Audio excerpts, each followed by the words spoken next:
Before the video, I have a quick announcement. We have a Patreon now. Patreon.com/allintogether. There will be sideboard guides and strategy write-ups, my thoughts about the formats. As I prep for events, I'll be writing notes up there and just saying, hey, these are decks I'm working on. It's just optional support. It's a great way to give back, and it helps me out a lot. And as well, there's a cool Talishar card back that we have that you can use if you'd like to. It's the art here done by Dead Mint, and these will also be available as Frostbite tokens coming soon. Thank you, and enjoy the video.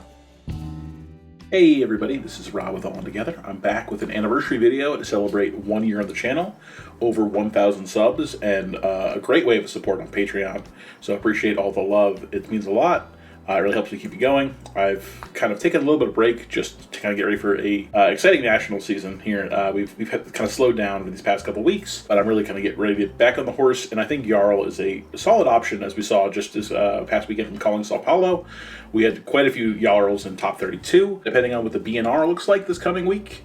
Or I guess it's in 2 weeks. Jarl could be a real contender for nationals. I think this could be the best he's ever been. So that's really exciting. It looks like there are 3 new heroes coming up who really don't like being disrupted, and Jarl's got a lot of ways to interact with them. So I'm excited for that.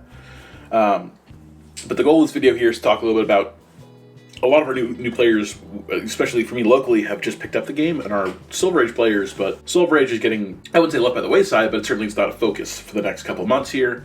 And I wanted to talk to you about one of my favorite heroes, and I know a lot of people play Oldhim, so let's talk about kind of how you can transition some of your Oldhim cards to playing one of my favorite heroes. So in this video, I want to break down a little about who Jarl is, talk a little bit about what the armory deck is put together as, how we can cheaply and efficiently build a new core for the deck, so you're playing solid and playing real well for like $100 at your armory. The next steps I would take to upgrade the deck, talk about some additional tech options, maybe some cards to consider. You know, you build the deck however you like, but these are some ways that I think are valuable and some cards you can consider depending on the meta. And lastly, we'll kind of wrap it up and talk about some next steps.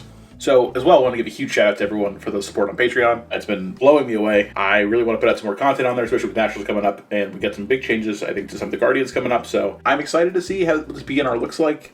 And we're getting a lot of expansion slots, so hopefully some of them will find a way to make it in the deck. But if you're not already subscribed, you get this cool art here that is done by Dead Mint as a Talishar sleeve. And then it should be live, but if it's not live already, I'll be making an announcement very soon that the Jarl Frostbite tokens will be for sale on Ko-fi. So it's a great way to support me. It's a great way to show off some Jarl bling. Yeah, keep your eyes out. And lastly, another great way to support the channel is just like, commenting, and subscribe. So I have a question for the whole channel.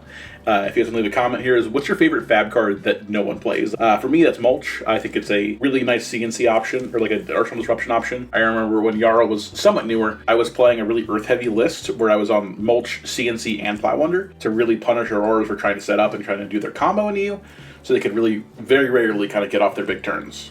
So who's Jarl? Jarl is our first Armory deck Origins hero. He's a return of Elemental Guardian. With Jarl, they're trying to solve the problem of how do we rebuild Elemental Guardian so it's not just block out, boring fatigue. He was introduced originally in Crucible of War as the art for Mangle, and there was a little bit of flavor text about him. So I remember when I saw that art for the first time, I was like, I need to see more about this guy. This is a character that looks like incredibly badass. The art is one of my favorite card arts I've ever seen. I like when I saw it, I was like, I immediately had to go out and pick up the Mangle mat. I was like, this is kind of my good luck mat. It's one of my favorite pieces of like TCG memorabilia. I was like, this is so sick. A little fun fact actually is if you remember the 5th year anniversary live stream, when they revealed Jarl, I was actually the tweet they had used. I was really stoked to be able to ask the question that brought this hero into the game. Let's head to our next question here. This one is coming from Tron Cena. Tron Cena says, will we see Jarl Vetreiði as a Guardian hero? Team, you've heard the fans. Get to work! Huh?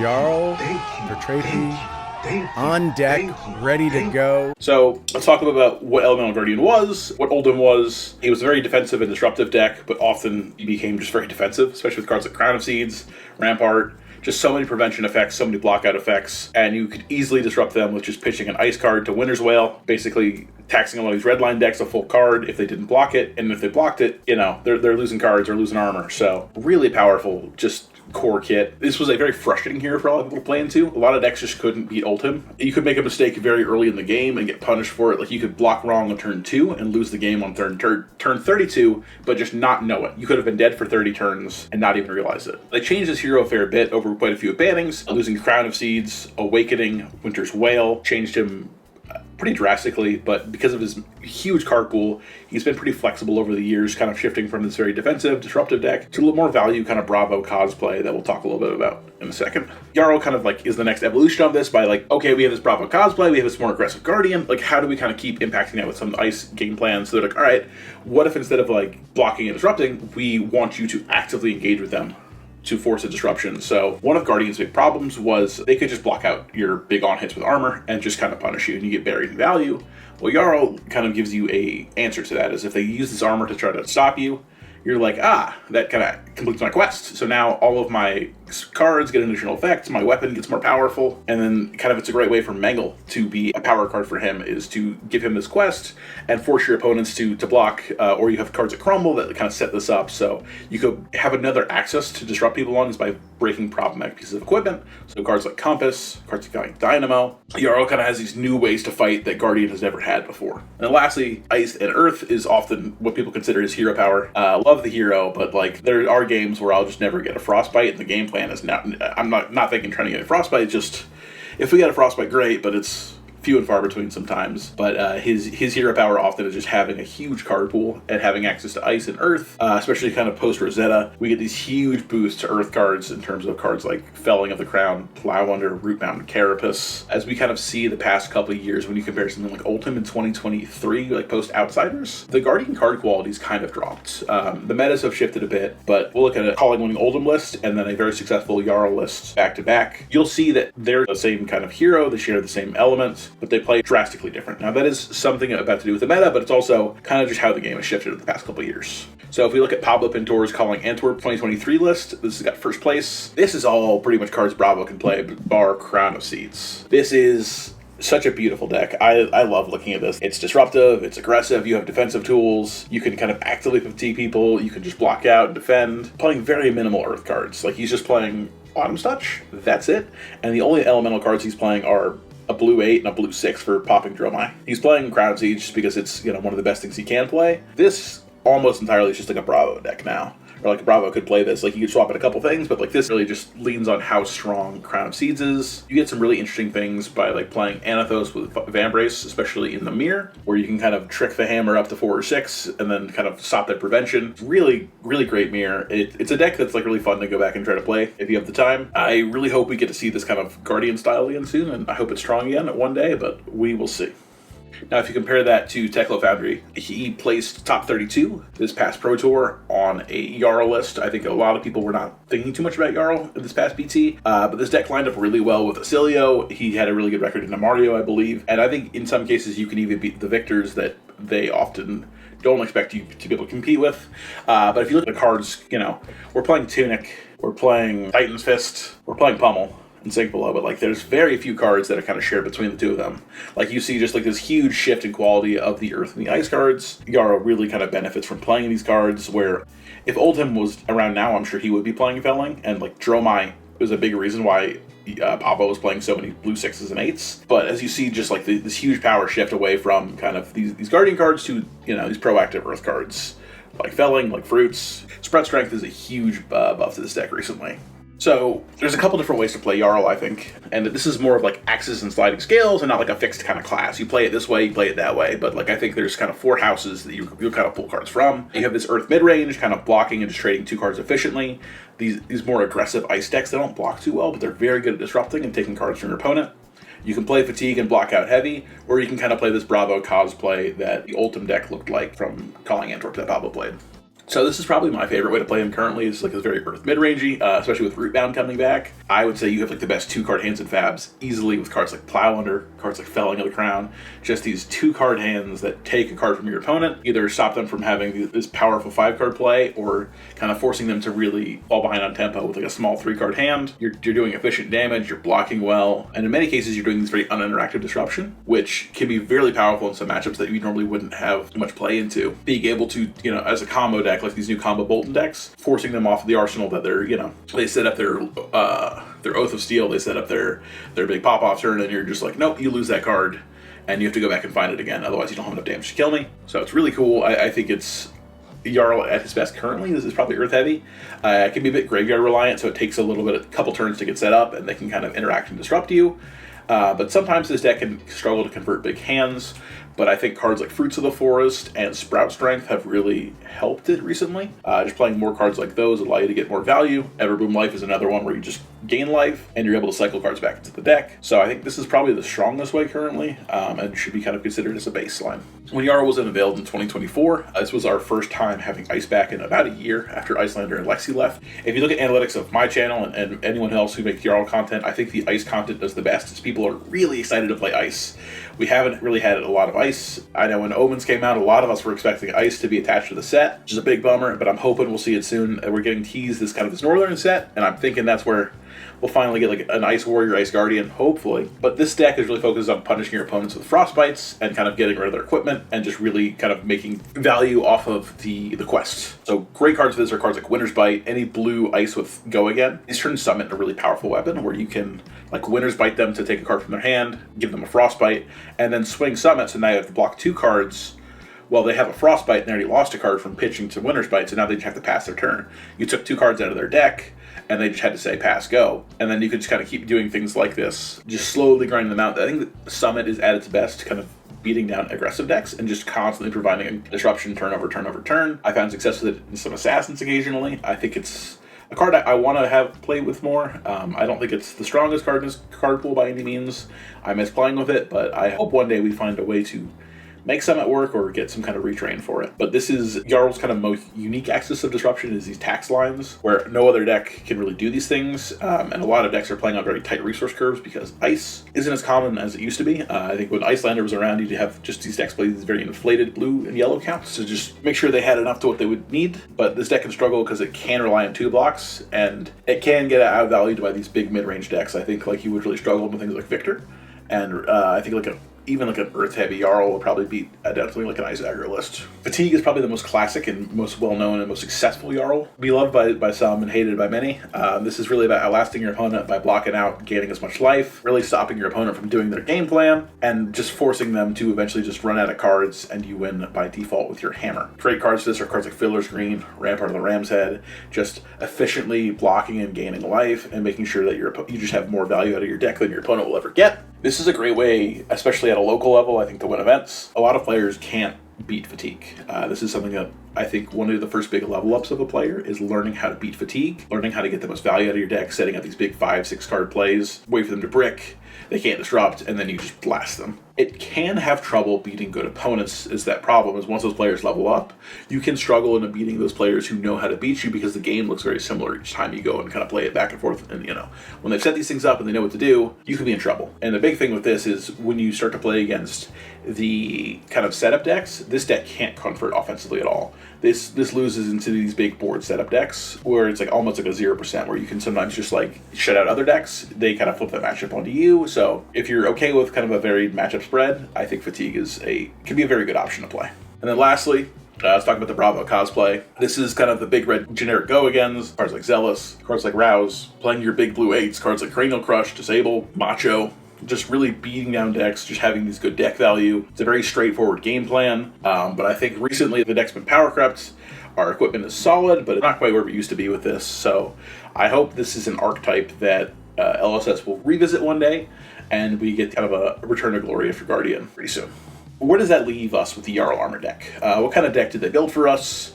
You know, if I pick this up at my local store, if I find this on eBay, if I get the cards from somebody, from a friend of mine, what does this deck look like? Well, unfortunately, I think this deck's kind of a mishmash of things. Trying to be this more aggressive Ice list, I think. You're really just trying to focus on doing the quest. This is a deck that really leans on Summon a lot. So it's a ton of blues that don't block very well either, which is kind of a problem. You have cards like Blue Strong Yield, which are awful. Sizzle of Earth is not great. They really want you to use embodiments of Earth to kind of pump up your block value on all these blue non-attacks in the deck. But I just don't think this is a great place to be. We use a lot of these cards in like the main deck. We'll use our Autumn's Touch, we use our Channel, Crumble.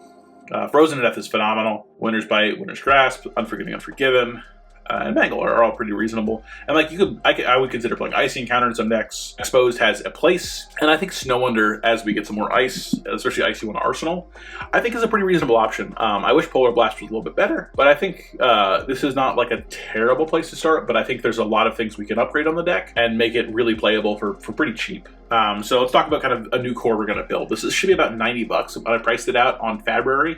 You probably, maybe it's a little bit more, maybe it's a little less. We'll see what kind of deals you can get with locals, but like I think $100 is a pretty good place to start with the deck. So we'll start with Mangle. We'll keep the Mangle in the deck. It's kind of our pseudo Jarl spec. This helps us complete our quest to remove armor. This is a very powerful value card, especially if you line up with our block card. So if you block with Unforgetting and Unforgiven, you search back Mangle, and then you go, okay, great, here's my, I block for 4 and draw a power card, and then if you line it up with an earth card or an ice earth card with your gauntlets, you could send basically a 3-card 14, which is awesome. And I think in the end game, it's a card we can cycle with Crumbles and our gloves, where we're setting red machos for 6. Which is great value and a great way to close the game out. Now that we mentioned the block card, let's talk about Unforgetting Unforgiving. This card can be a little bricky, as all block cards are, but I think it's one of the more powerful cards in the deck. It's a 0-for-4 that blocks, a certain card at the right time. I played this card in matchups where it just won me the game on the spot. U.S. Nationals last year, I blocked against a Florian early on, and after I crumbled his gauntlets, I found a Mangle. I had the crumble in play, so I had Dominate guaranteed, and then I pitched an Earth card to my Mangle, and I took his Grasp of the Arknight on like turn 2. Drastically changed the matchup, and then basically we were kind of an Earth deck versus an Earth deck, and my Dominate was able to kind of outvalue him at the end of the game. Felling of the Crown is, I think, the reason to play Jarl currently. It is maybe the best card in the deck, and it's maybe one of the best cards in Flesh and Blood in general. It's a 2-card 11. Pitching a blue, decomposing, removing a card from their hand, and being a Wounded Bull is just awesome. This is one of my favorite tools against Assassin, because it allows us to kind of counter their Codex, where they Codex, leave no witness, and then you're able to block it out. That's something you really want to save armor for, I think, in that matchup. But being able to grab our Felling of the Crown allows us to kind of outvalue their Codex play of just saying, okay, you grab leave no witness, I'll grab Felling, and then you just take a card from them and just pressure them back for a ton of damage. This is something I'm trying to play a lot in matchups. It's kind of a card to really play around and think about. But now, with a reprint Super Slam, this card went from being like at one point almost $80 to like $3. So I think if you ever want to play Earth, I would snap these up, and especially if you want to play Jarl, I feel like you have to have a really good reason not to play Felling in your deck. And then to pair with the Felling of the Crown is Plow Under. I think this might be my favorite card in Flesh and Blood. Just on-interactive Earth CNC. Just saying, guaranteed, here's my 2-card 9, ripping the card you've been hiding and protecting your arsenal, trying to keep and set up for a play. You don't get a choice. This plays really well with Pummel. If you're able to, it's kind of like a CNC Pummel where you just force the on-hit of the CNC. It can be awkward, though, to kind of line this up, so I often feel okay arsenaling Plow Under. And then trying to kind of naturally draw the CNC. This plays really well with Stalagmite at times, where if I feel like my opponent who's aggressive may not arsenal that turn, blocking with the Stalagmite to force the arsenal, and then Plow Undering them to guaranteed rip that card out of their arsenal and put it back into their deck. It's really great in the combo and like these long pitch stack games where I'm able to track and like look for certain cards where I feel like, okay, you are sitting on this card and you're trying to wait for the card that pairs with it. Like, let's say they are sitting on their CNC and they're waiting through the Pummel, or likewise, and just going Plow Under, put that card in the bottom, and you kind of have to start that cycle over of trying to find those cards together again. Oakenold is just, what a card.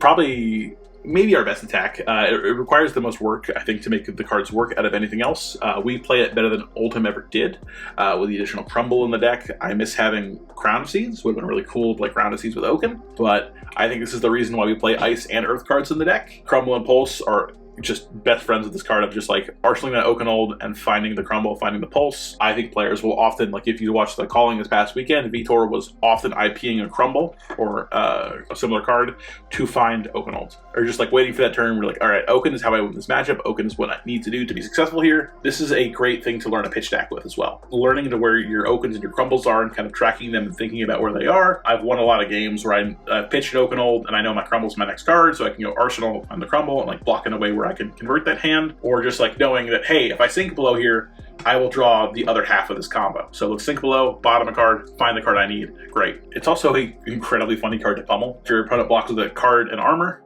and they go, okay, I'm just giving you everything to stop this, and then you go pummel, and then you just take everything from them, backbreaking. It's such a blowout. Frostfang is, I think, a bit more of a recent addition to the deck. A lot of heroes right now like to break their armor on their own. A lot of Jarl decks have gone away from kind of leaning on the quest. So Frostfang can be a bit of an answer. A pretty high value play when players don't respect our quest, or they feel like they can get more value of breaking their armor than having us break it ourselves. So, it's a 2-card 5, which is not a great rate, but giving them a Frostbite and then forcing them to block it or lose more cards is awesome. This wears buffs super well, like Pommel. Sprout Strength is awesome with this card. I think us adding Sprout Strength to the deck is actually like a big reason to play Frostfang personally. Icequake is really strong with this card too, where you're just going like a ton of ice on them. I think it's one of the backbones of those ice aggro decks. You do want to be careful playing this against D-Reacts somewhat, because a play pattern that often happens is if you go Frostfang, they get a Frostbite, and they go, okay, no blocks, I take it, play D-React, pitching a blue, take one, and then pay the other 2 for the on-hit Frostfang. Like, you are winning on value, but it's like, it's not the disruption you quite want. Arctic Incarceration is a card that I think is gone a little bit by the wayside, but it's a card to consider. I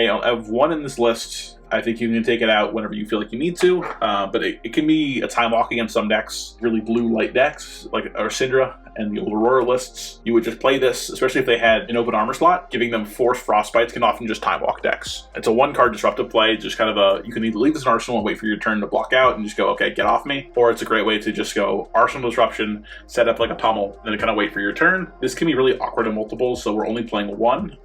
If you want to play more, I think that's reasonable, but I think playing 3 of this can be a bit of a mistake with it not having go again. In the budget list, I'm playing Colors of Aria, but I'm not playing Elemental Strike. I think it's better than Elemental Strike. Elemental Strike feels a little bricky to me. I think it's a card that is okay, but if we are not playing it for its powerful kind of 7 go again dominate reliably, it feels like we have cards that are better served in the deck. I think this is an okay 2-card 7. This can create Frostbites when you cast it with an open zone, which is, that's disruption.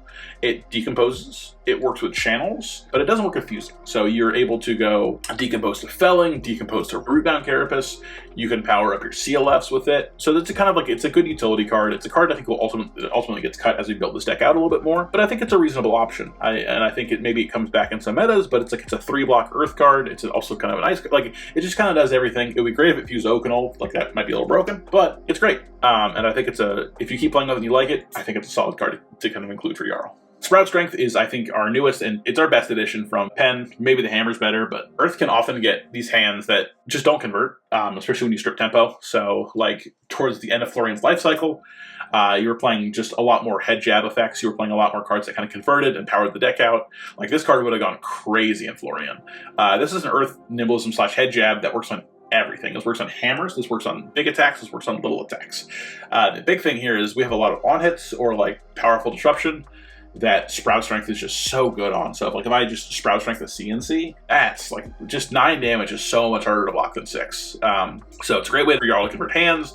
It fuses well. It's a card I actually want to like leave in Arsenal. So like maybe we want to play more of these like mulch or like entangle effects because we have so many good Earths we're okay fusing and like arsenaling, where it's disruption well. But like this is also just like a card you can play out and feels decompose. It's a 0 for 3. Like it's like Fruits of the Forest is a 0 for 2. We play that feels decompose, and this is a 0 for 3. So love this card. Hope this gets an EA at some points. I don't think it did, because I think they gave it to Doubling Season, which sucks, because Doubling Season's a bad card, and this is a sick card. But maybe one day we'll get it. Rootbound Carapace, huge. This is kind of why this deck is playable again. Recently was unbanned. I think it was towards the end of the year. This decomposes without an action point, which is huge. That's one of Jarl's big struggles, is kind of converting and using his hands and doing his game plan with very minimal action points. This allows us to play our Fellings for 8 and our Plows for 6.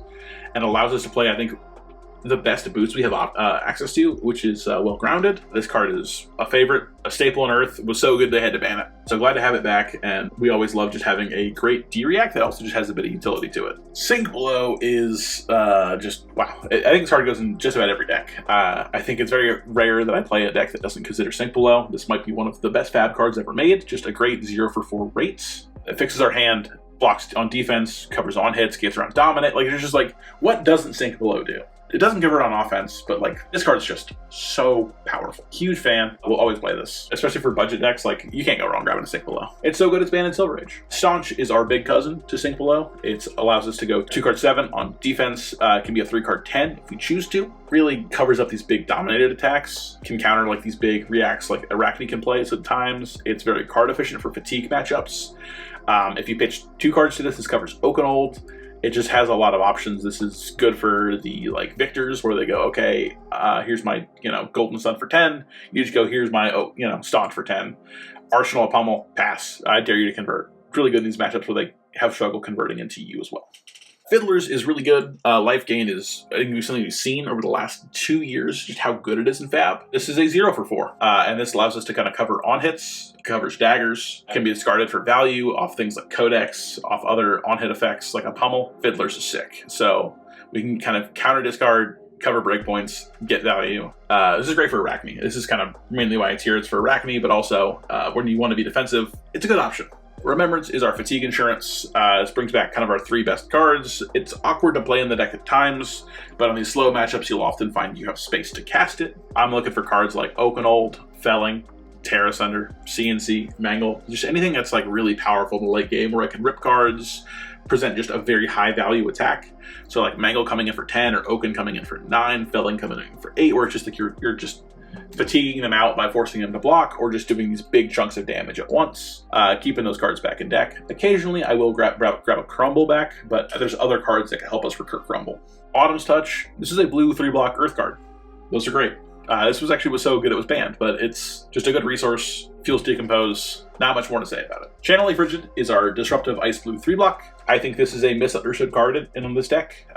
This is a great hand extending card for Jarl. Can stop whole turns, could be good for combos. Like, this is a card I may pitch stack towards the end of the game and try to stop my opponent from just going off on a power thing. This was like a big thing for Verdance, was like lining up on their combo turn and setting up a CLF while presenting disruption and just stopping them from doing their potion combo. But I find this really good in the decks like Arachne, Huntsman rather, whereas at the end of the game they're just trying to go like dagger Codex and just being able to tax the hell out of them, or like playing a Frostbite out so they can't recur a piece of equipment is really powerful. But one mistake I see a lot of people play with this card is they will take damage to play CLF. And if you're taking 6 damage to play this card by not blocking with it and another card, it's very hard to get 6 more value than you would have blocked with. Like, if you're taking all that damage on like a react, you can get caught off guard, that happens. But if you're just like, oh yeah, I'll eat Cinder's head jabs or Dash IO's attacks to just like play a CLF to stop their turn, I don't think it's as much as good value as you think it is. I think it's a card to just say, it's okay to block with these. These are good blocks. Like, it's great. Winter's Bite is a great ice extender.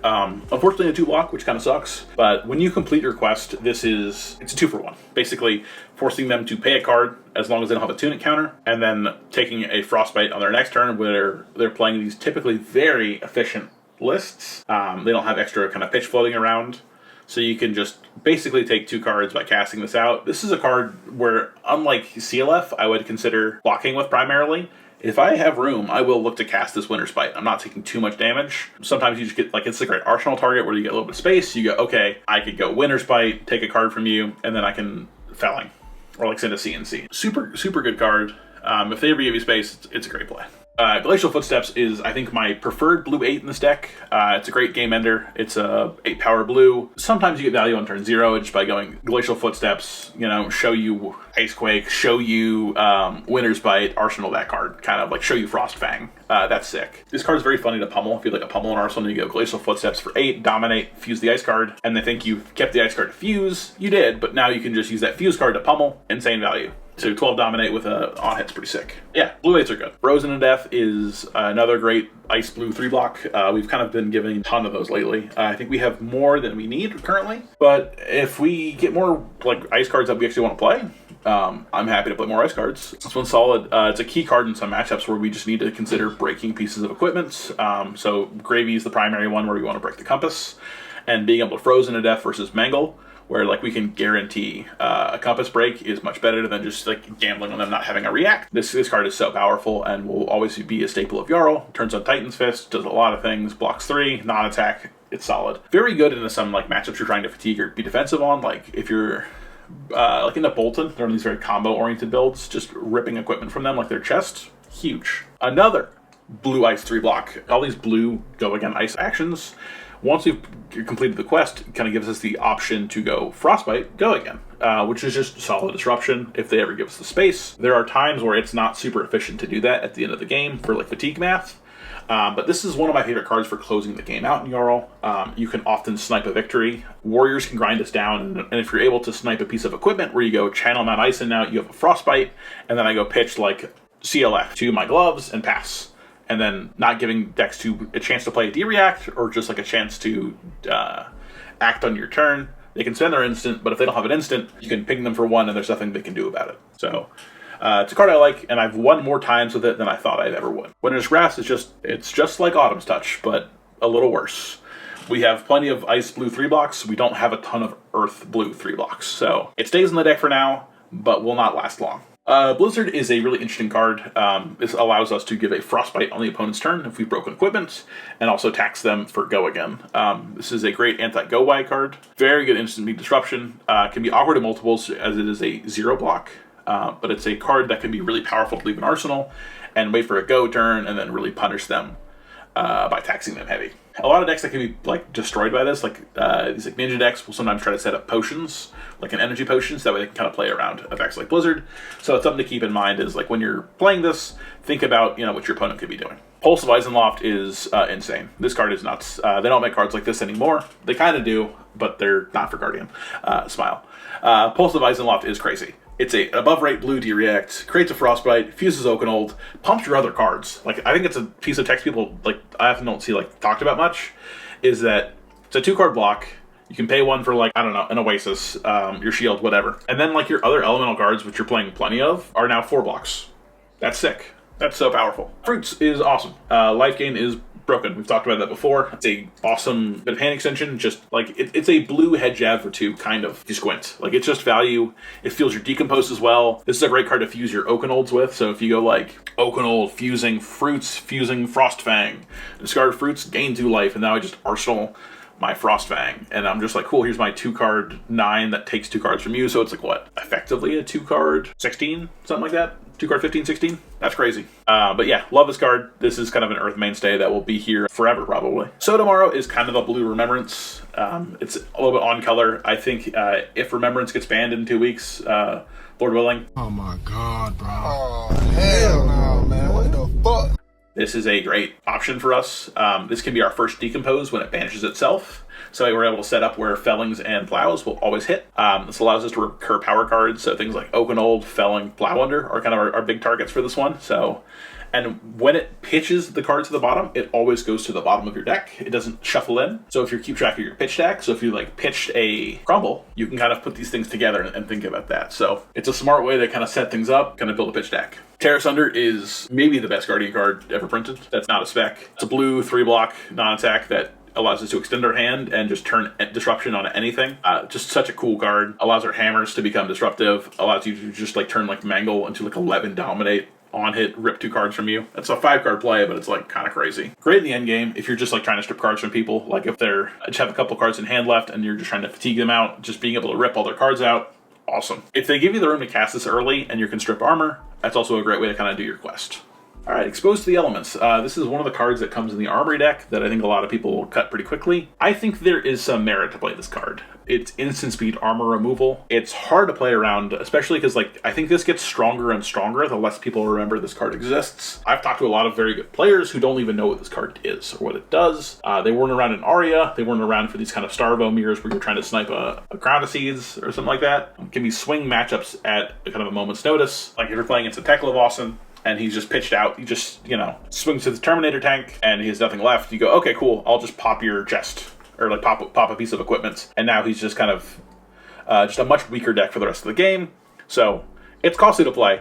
It's a 2-card play to maybe do nothing sometimes. But when this lines up, this card is so sick. I think it's worth playing in like a 1 or 2 of some matchups. It being a no-block kind of sucks, but as we fill our deck with more and more element cards, I think there's more and more room for something like this, and as kind of decks get leaner and leaner and less focused on these tax effects, I think this can catch people off guard. Gauntlets of World Domain is the legendary that was advertised and promoted to say, hey, this armory deck comes with a legendary. That's pretty sick. And this card is really sick. It's one of my favorite cards in Fab. It's a Earth, Ice, Guardian equipment that blocks 2 for Temper, which is just a solid baseline, where this is a card that can decompose. This card blocks, 3 value. It's a pitch outlet whenever we need a pitch outlet, just to cycle through our decks, where like sometimes Tectonic Plating Invictor, it's just that's its only job is to pitch, but it allows us to buff our Mangle, and it makes these, very mediocre cards into something that's pretty scary, allowing us to set up these just like Thunderquakes with an on-hit, or in some cases just these Macho Grandes. So huge fan of this card. Always feels bad when we don't play Gauntlets. Like, they are the Jarl card. You know, it feels weird not to play the card that goes with the deck. Summit, the Unforgiving. I talked a little bit about this card earlier. This card is almost really sick. It's probably it's like, I have a gold foil of this card. I love this card so much. I've won a Pro Close with this card. This card's powerful. It's so sweet. It's great against the aggro, where you just kind of always need to have onboard disruption. It starts in play, stays in play, just kind of like once you take a piece of equipment. 2 blues is basically a must block for them every turn. So, like, if you're able to go Mount Ison, swing Summit, that's just like really taxing in the end game for a lot of decks. Introduces us the heavy mechanic, which is a mechanic I hope we see again soon, allowing us to play Stalagmite or other shields with a pseudo 2-handed weapon. I think this card's so sick, and I really wish something made this card a little bit more playable, or we see kind of Summit back in a different form. Titan's Fist is kind of our generic, you know, cookie cutter weapon. It's whatever your Guardian uses. It's a 0 for 4 often. You know, it's kind of our best by default. I wish there was like an Ice Hammer that was the same text as Titan's Fist. But if we pitched an Ice, came in for 4, that would be one of, you know, what I would consider a huge upgrade for the deck, personally. Is our small hand, just block 9, send 4. It's solid. It's better in the matchups where we have to deal with allies, or we just need to hit something. Like, it's not a hero, so, like, hitting auras, hitting allies, it's easier to pitch 1 card for it. Well Grounded is, I think, a more recent edition Jarl. I've seen some Jarls play this before, but I think it's, with the prevalence of Arachne, this card is so sick. Allows us to counter Afflict Knives. It fuels Decompose. These are basically 2 value boots at upside, which is a hard find in Guardian. Whereas, like, a lot of these decks have been playing Civics to Eps, or more recently the Basalt boots are a good option. But the cool thing with this card is it covers multiple breakpoints. So if I, like, cover a Flick, and then they go Codex, and they go Leave No Witness, I can go block with a 3-block and then use the last ping from Well Grounded to cover Leave No Witness. And then I send back a Felling. So, like, that's sick. And because Well Grounded's Earth, it fuels the Decompose from said Felling that's coming after that. So there's a lot of just, like, synergy and works well with the deck. Big fan of this card. Really great common. And then Crown of Everbloom is another great card from Penn. It's just a very, like, good little workhorse of just giving us 2 AB, which allows us to play our gloves into decks like Acilio, which makes our Mangle better, saves down on inventory, gives us more armor. We have the effect, we can use it, but AB2 is often more important in the matchups we care about it. So I think it's few and far between we'll be activating the effect of Crown, but it's always an option, and it's a nice homage back to Crown of Seeds. And then I think lastly for this deck is the Null Rune Boots. They're solid, just good option for Rune Blades. And then I hope one day we'll kind of get an on-color or on-class option for AB, but Guardian is not really the Arcane class, so maybe we'll see what that looks like if we ever get one day. So that's kind of like what I would consider the core, and then let's talk about, like, all right, once we've played this and we're happy with this, how do we upgrade the deck? So we have a couple steps here. There'll be some small steps, but it's just, we're buying some bigger cards here. We've kind of bought most of the cheap stuff, so let's look at what the deck looks like. The first thing we'll do is swap in Tunic. We're going to cut our basic armor chest, the Tectonic Crust, for a Tunic. And then a lot of things change because our resource curve changes, allowing us to have 4 resources for 1 card every 3 turns is really powerful. It's Tunic. If you know Fab, you know Tunic. This is the GOAT. This is the iconic chest. Allows you to play above curve, easy access to 4 resources, so it allows you to do things like CNC Pummel, Icequake Felling, Shield Beater off 1 card, Mangle off 1 card. Just things like that are just really powerful. It lets you to go above rate, and when you play these long games where you're going to go, okay, this is going to be a 15, 25, whatever plus turn game, you're getting more and more Tunic value. And so naturally, where Jarl likes to play these really long defensive games, you're able to go, block 2 cards, use these Tunic every 3 turns, so these kind of power turns are coming more and more often. So with that, we're going to swap out Summit for Shield Beater. This is one of our new weapon. This allows us to use Stalagmite more, a little bit more efficiently, I think. There's no blue requirements where you have to pitch 4 costs or like ice costs or earth cards to make this work. You can kind of play whatever. You can play whatever blues you want, so this allows us to play more tech cards, some more interesting things. Cards like Ripple Away are an option when you play cards like Shield Beater. The last line of text is irrelevant, and I think that card's bad, but that's okay. And this has great value with Tunic. Just allowing us to go 1 card 5 is solid while keeping the option of Stalagmite. Pummel. I'm bringing Pummel in the deck now that we have Tunic. We have a lot of 2 costs, so it naturally works really well. So cards like Frostfang, CNC, Plow Under, all just works really well. And this lines up actually pretty okay with Shield Beater, where Shield Beater is now a 4 cost. We can use those last 2 resources to pummel it. It's a way to kind of catch people off guard and get a little extra value or a little extra damage towards the end of the game. One thing with Pummel is I would try not to stack too much disruption or take too much damage to stack disruption. So like keeping a huge hand to go like felling into Pummel after you have to bottom a card and then you have to keep 2 cards to do the felling Pummel just isn't worth it. It's just be careful how you play this card, but this card is one of our best cards in the deck and can really decide how games play out. Super sick with Oaken Old. Whenever it lines up naturally, it's such a backbreaker. Icequake, another great extender. It's a 1 cost, so it works really well with Tunic, or you can play with a 2 cost like a CNC or a Plowlander. Like, getting to go just Icequake CNC is so brutal, because it often just ends up being like a time walk effect where your opponent just has to give the hand, or they just have a mesiated turn after you just nail them with it. So also stick with your hammer. So if you go like Tunic, Icequake, Titan's Fist, that's a 3 cost that makes a Frostbite on cast if you've completed the quest, and then on hit Frostbite. Just adding more on hits instead of on crushes in Guardian is really powerful. And this card, when you play it, can kind of punish their D-reacts by now taxing the D-reacts if you've completed the quest. If we were to play E-Strike, which is an option, it's always worth considering playing E-Strike, depending on the meta. Icequake is really funny with E-Strike, because you go Tunic, Icequake, E-Strike. The text on this is whenever an attack hits a hero this turn. So if you go Icequake, E-Strike, and then Hammer, you can give them several Frostbites. Or like on Arouse the Ancients, if you set that up, if you're more of a Guardian-style deck, where you're playing Arouse and these other go-again attacks, Icequake's pretty sick. So that's at like $200 total, and then our next step here is Stalagmite. This is about $350 when I priced it out. Stalagmite is the best shield I think this deck can play. Shuts down power turns, Frostbites can be worth whole cards. There's a lot of skill expression with Stalagmite. If you've watched my other videos, I've talked endlessly about this, but this is a great way to get better at Jarl, is to practice and understand your opponent's lines, and then learn where you can Stalagmite. And one of the biggest things about Stalagmite is not using it can be really powerful. Is when your opponent has to think about, okay, what if they Stalagmite here? What if they Stalagmite here? So just keeping it around for long portions of the game can always force your opponent to say, I have to think about this line. So you're getting value by doing nothing with this card, which is amazing. It's very similar to Scowling Fleshbag. And then we will swap in Everbloom and Life. I believe this cuts out Winter's Grasp. It's an Earth 3 block. This allows us to do infinite life gain by recurring Everbloom Life. If you've seen my Fatigue video, I go into a bit of a loop there, where I talk about how you can end games with Everbloom Life and Heart of Fyendel, and a Fatigue setup where you can just kind of infinitely loop this and beat decks that can't do more than 4 damage. It's really sweet, but it's something to think about for another way to play the deck. Importantly, this card can return key cards at the end of the game. If you've like Remembrance back Okens, and then you need Crumbles back in the deck, you can go Everbloom Life, grab back Crumble. You can grab more Winter's Bite if you need more Disruptions. If you play E-Strike, E-Strike is an option. Just any 0 cost that the deck likes, this is a good target for. Next is Command and Conquer. So now we're kind of bumping up a bit more in price here. The deck's about 500 at this point. CNC is maybe the best Guardian attack action. Smile.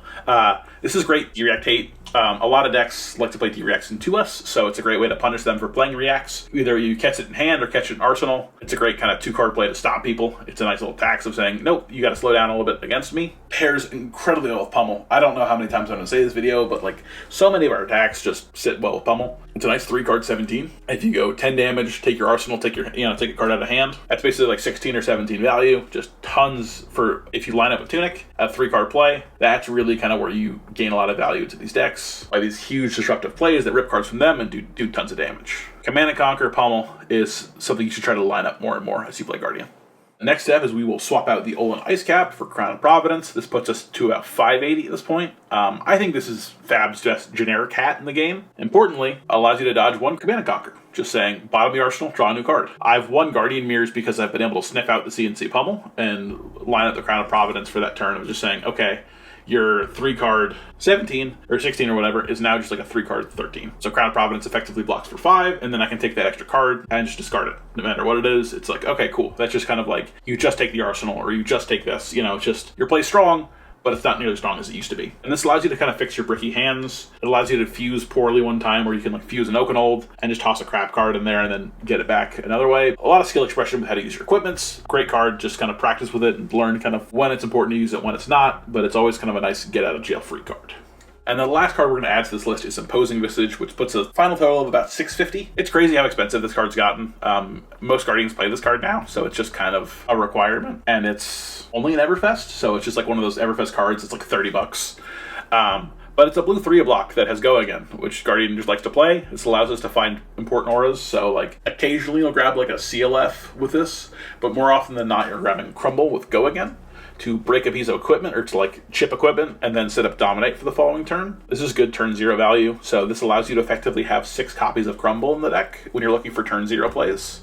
So the deck's complete now, and this is kind of what I would just say, like this is a solid all around well-rounded Jarl deck that's like within a decent budget. Now, if you were to say, let's say no budget, let's just say add whatever, and I want to target certain metas, here's some other tech options you can consider. Shelter from the Storm is insane. This is a great card for the assassin meta, these like flick knife decks. It's a great 0-for-4 react, prevents flicks and rune chance, so like if Vin set's also popular, it's pretty solid there. Unfortunately, the card's pretty pricey.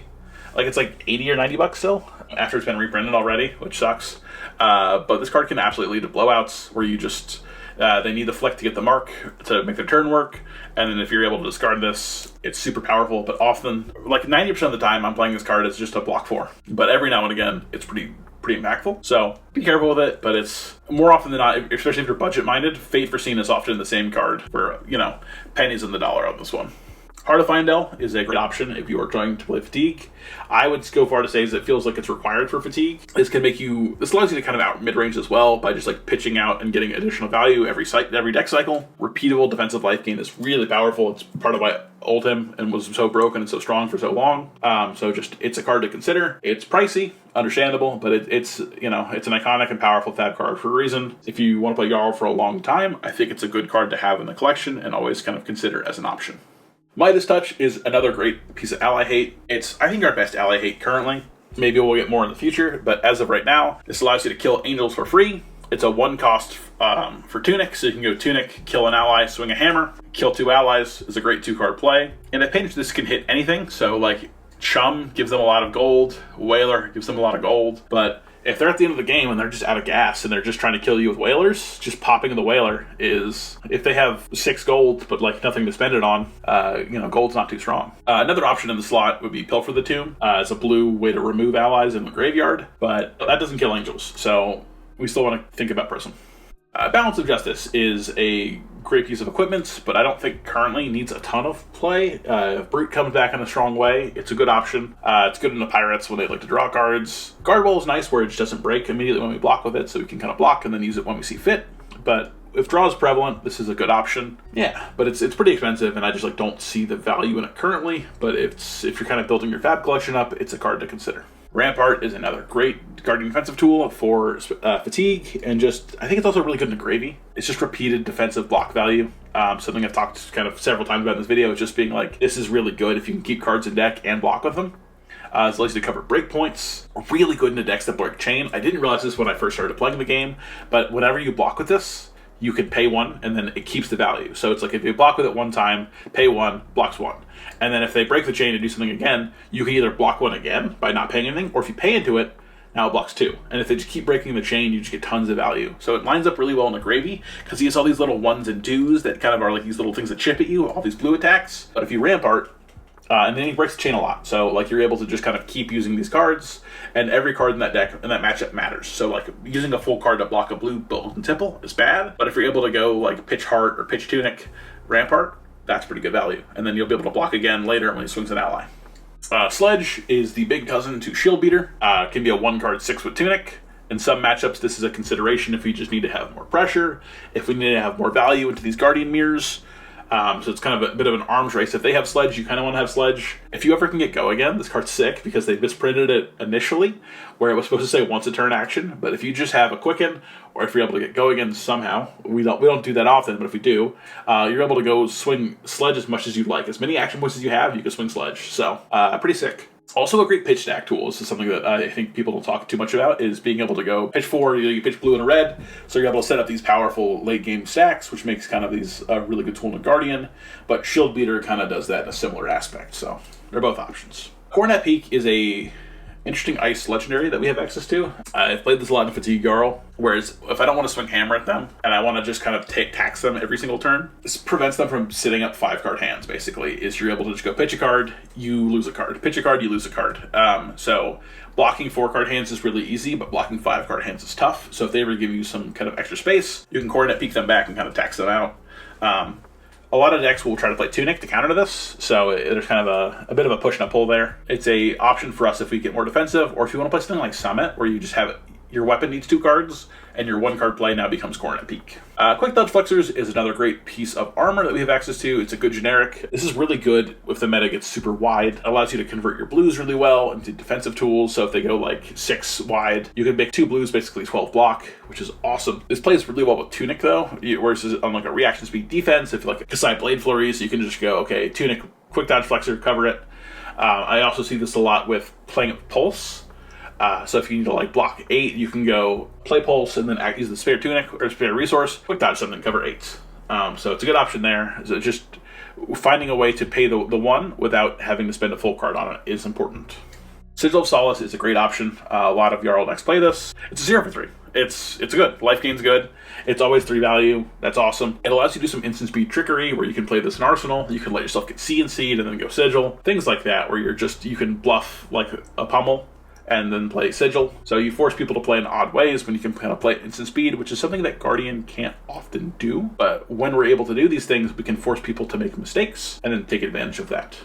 E-Strike is just hand conversion. It's kind of a classic piece of Guardian Go again. Oldhims have played this for years. Bravo did not really play this too much. Victor plays this a lot. You could pitch your block cards to the bottom of the deck, and then so E-Strike for 5 into like Boulder Drop or Golden Sun. This allows us to clear allies. It allows you to kind of work your hands that are heavy on reds. So there's a lot of kind of decent options with it. You can recur it with Everbloom. Decent deck damage with being a 2-card 7.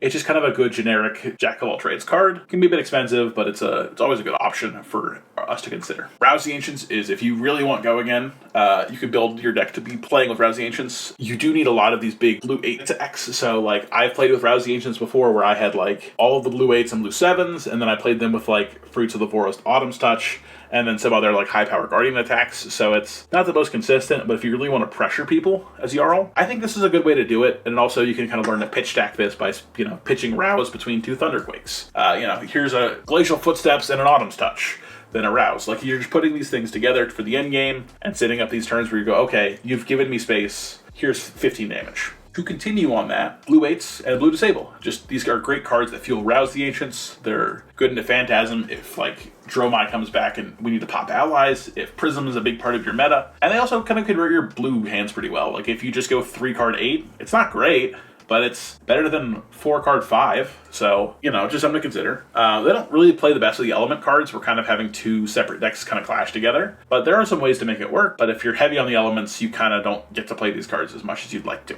Cadaver's Tilling and kind of other extra earth cards. I don't play them a lot because they don't block super well. Like Cadaver's Tilling blocks 2, Canopy Shelter blocks 2. They kind of let you get more consistent with your felling and your plows. It gets you this kind of wider decompose package. You can consider even a fuse package with cards like Mulch, cards like Entangle. I hope one day we'll get more Elemental Guardian cards and kind of we can build this out a little bit more and see what these look like, but it's a way to go.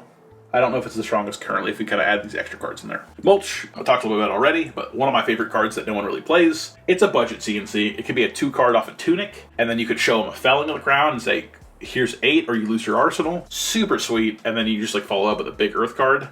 Especially with Sprout Strength around now, maybe this is a consideration where you just go, Tunic, Mulch, Arsenal, Sprout Strength. So now that you have to block this or you lose your arsenal, and then now I have an extender in my arsenal that's going to pressure you even more. Just a lot of cards that kind of are starting to work better and better together, so something to think about. Ripple Away is a card that's being talked about a lot right now. This card is kind of nuts. It's really good token tech. It helps you with Gold Mana State, helps you with Vinset, helps you with Mario, because they're kind of low on these Chalicera creators. You're able to sprick turns sometimes if they go try to set up for this Chalicera line, and you're able to Ripple it away. You're able to just absolutely destroy Puffin on some lines if you're able to play Ripple Away at the right time. It's basically a time walk. And then we have Lightning Flow tokens coming out really soon. So a lot of these flow tokens are created by actions. So if you're able to discard Ripple Away, you can do some pretty powerful things and maybe kind of brick their turns out. Something to think about. But we'll see kind of how things look out. I actually think this card could get banned in the next couple weeks or 2. Nope. We will see what happens, but I think this is a great blue generic that will be in a lot of decks kind of going forward. Thanks everyone for watching the video. I know this was kind of a long one. I really haven't had a chance to talk too much about Jarl lately, but I wanted to get back into the deck because I think he's on the rise, and I think he will be a player, especially once Victor rotates. I think he's easily the best Guardian in the format. Felling is a hell of a card. No one else can play it currently, so any deck that can display this powerful Earth package is great. But thank you again for watching this if you stuck around. I know this is a long one, but if you want to chat with me, here's a great way to find me at Blue Sky and on Patreon. Just let me know in the comments how we did on this one. I know I've kind of been falling off the horse, but I appreciate everyone who stuck around. Don't forget to like, comment, subscribe, and thanks guys. Have a good one.